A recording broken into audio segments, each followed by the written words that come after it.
Hello and welcome to SIBO Volatility 411 for Friday. My name is Dan Deming and I'm with KKM Financial. Well, we're seeing the SPX grind higher, holding 3,000, continuing this uptrend, and with that we're seeing the VIX at the low end of the range, not only for the week, but for the last several months. You have to go back to April to see the VIX around this 12.5 level for any sustained duration.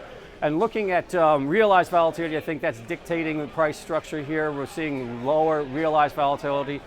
10-day realized volatility right around 6.5%, 30-day realized volatility around 10.5%. So both of those are trending lower, and with that, we're seeing the VIX cash trend lower in unison. Also, we made it through the Fed testimony, Fed chairman on Capitol Hill this week. The markets were able to sustain this upside momentum, and therefore I think that's another headline risk that the market has now priced out of the market. One thing I do want to point out, though, is as we roll into expiration week next week, you're certainly looking at a pretty decent premium here between the July future and the cash. July future 1345 right now. That cash is 1255, 1260. So big premium there. So I'm thinking that the market's expecting that weekend effect to kick in on the cash on Monday and see the cash tick up here as we move towards expiration.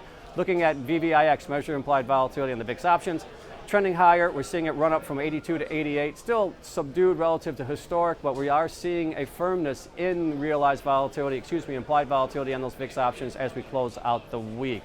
Looking at activity, really October is where the activity is today, as we're seeing October 21 calls, the big action here to start the day. We'll have to see if we'll see a pickup in action in July, but certainly looking out into October right now, we're seeing some high side call buyers. Next week, earnings kicking off could influence the vol structure. We've got the banks are highlighted.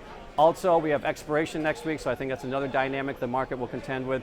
Couple that with the fact that we're seeing the SPX now at record highs. I think all those things are in consideration now. That's why we're seeing the VIX cash trending lower, but still expecting a little bit of a price jump when you look at the VIX future. Those July futures 1345 as we close out the week.